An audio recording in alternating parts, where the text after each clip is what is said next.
Thank you so much for joining us, Colin. So I just wanted to ask you a little bit based on your experience in the print industry. What lessons or practices from print do you think translate most effectively into the sign trade? Yeah, I mean, I've been kind of really surprised. Obviously, my own background is typically in commercial print, but actually, there's so much crossover between kind of traditional printing companies and signage businesses, and actually, I found myself working with a lot of signage companies over the last 5 years. But yeah, I think the two kind of key things are obviously kind of bringing systemization into the mix, and how you position yourself. I speak a lot about kind of positioning yourself as a kind of trusted partner, a marketing partner.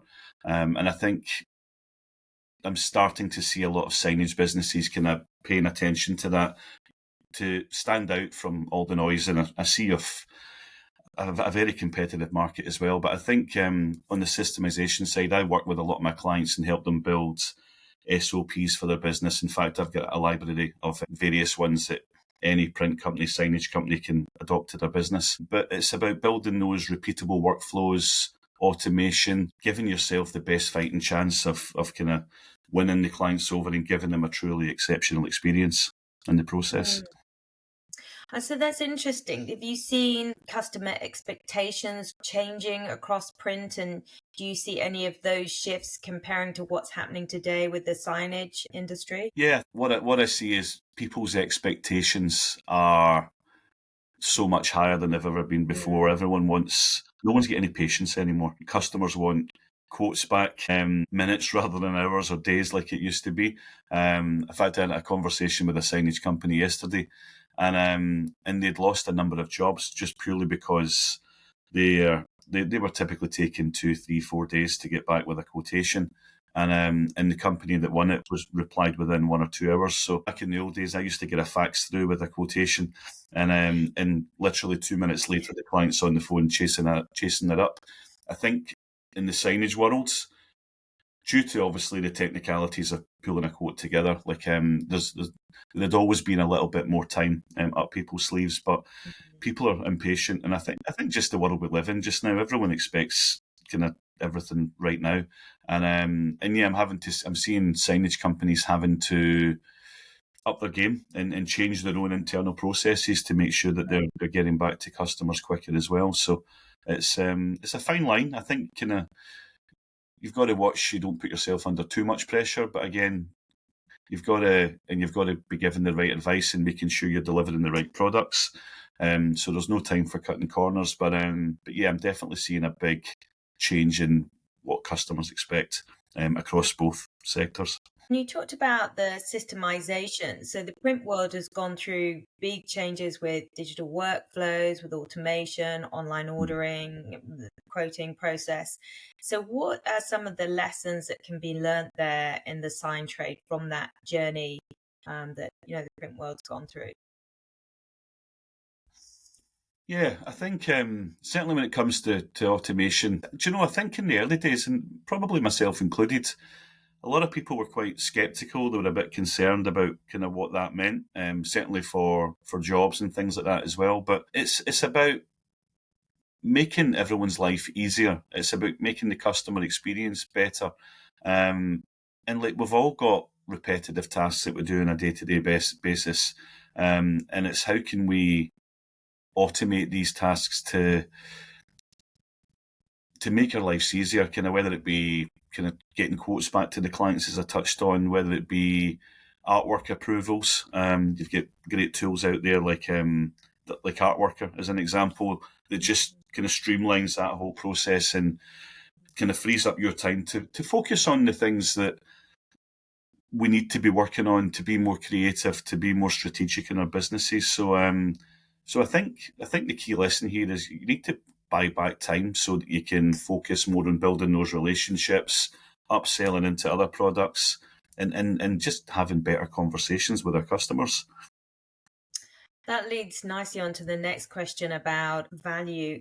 What advice do you give businesses about selling value rather than just price? We talk about price a lot and the race to the bottom, how it can impact companies. So, what are some of those practices that you've seen working well in terms of selling value that, again, could be used and put into practice with sign companies? I think anyone who's heard me speak at all this year will probably be fed up with me going on about this, but it's all about kind of selling a solution. It's about and it's not necessarily. In fact, I ran a presentation earlier this year called "Stop Selling, Start Educating," and really, kind of the message here is we spend too much time kind of focused on the sale rather than kind of making sure the clients have got the right solution for what they're looking for. And a lot of what I kind of teach to the people I work with is really, it's, if you think of the 80-20 rule, kind of 80% of your time should be educating your customers, and 20% of the time should be selling. And I just think kind of you then become that trusted advisor, as I so often talk about. You become the kind of the marketing partner, as I touched on earlier as well, and you become the go-to person. So actually, when you're in a very competitive landscape, you're the one that stands out. So it's about educating people, making sure they're buying the right products, making sure they understand the process.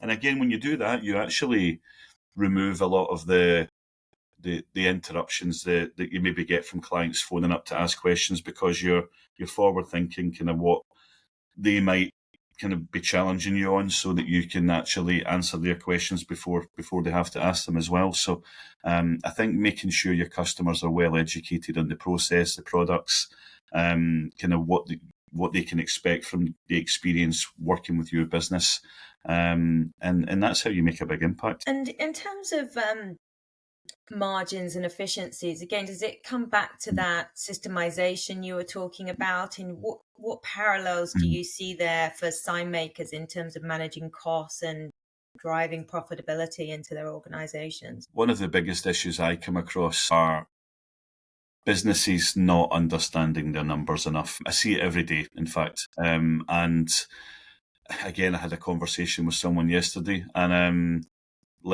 they had no idea what the break even was, what their gross profit margin was for the month previous, and they were looking to make they were actually looking to make a fairly big decision for the business, but they weren't able to make a data-driven decision. And we actually sat down, we went through the whole process, and actually the viability for what they wanted to do just wasn't there. But they were about to make a decision on a kind of gut feeling, which sometimes you have to do, but I'd much rather make kind of more data-driven decisions.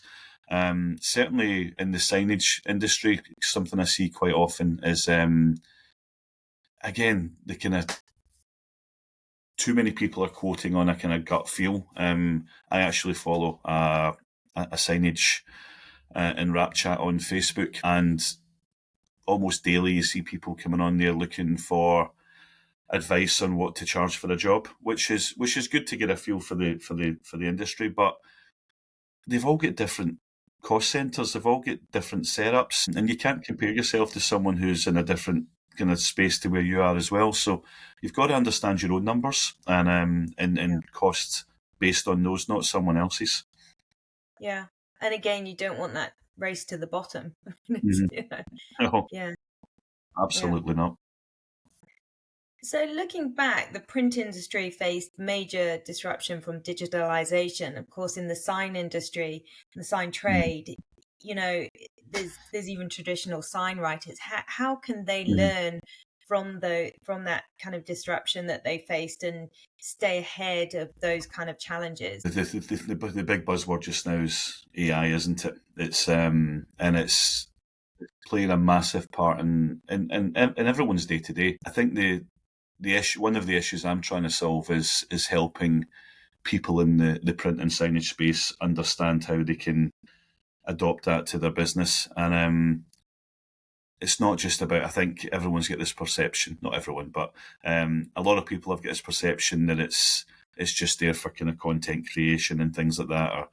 And actually you can do so much more. We're barely scratching the surface just now. And I'm already seeing companies being left behind because they're not taking AI seriously right now. I think they're kind of putting it off to next year, they'll start to learn more about it then.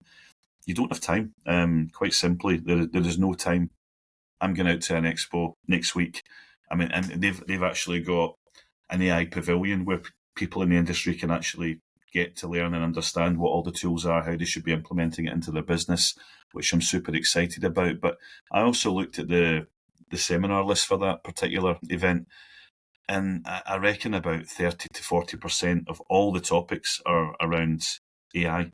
So this is very much relevant now. We need to understand how we can move forward with it in our own businesses. And actually, I would question anyone, no matter what task you're doing in your business, ask yourself if AI can help you with that task. And there's probably a very high chance that there will be some way in which AI can help you. So yeah, I think that's definitely the big change I'm witnessing across both print and signage. Yeah, you can't afford to be left behind.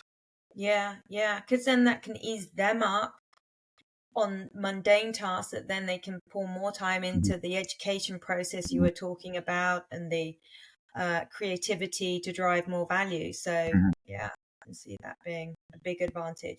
Is there anything else that you would recommend in terms of strategies for sign businesses wanting to secure their growth over the next few years? I think going back to what I touched on about becoming that trusted advisor, but build a brand that stands for something. Build again, a lot of people are scared to kind of niche down in certain areas, but kind of similar to what I've done with my business. I've niched down in a specific industry, and I'm quite clear about what my brand values are, what I stand for, and I think print and signage businesses should be doing the same. Kind of whether it's sustainability, whether it's creative installations, but pick something that you're passionate about that's really going to make it easy to promote because you are so in love with what you do. But I see far too many signage businesses just with a kind of a pure, simple, one size fits all approach. And actually, the more you niche down, the more you pick your own lane, is actually where you start to see a lot of success as well. So I think that would be my first piece of advice. And again, build systems, build processes that make kind of everything just easier to flow through the business, kind of whether it be everything from lead generation right through to actually kind of getting that job done and out the door as well. So, but yeah, I think certainly the people I think that are going to win over the next 5 years are going to be kind of the ones who bring that personal expertise, who become those trusted advisors to their clients, and the ones who adopt things like AI, automation, workflows, are the ones that are going to be leading the way over the next 5 years. So you can't ignore these things. You've got to start paying attention. You've got to start teaching yourself, and you've got to start making the right changes to your business. Brilliant. Thank you so much, Colin. Really appreciate it. Thank you.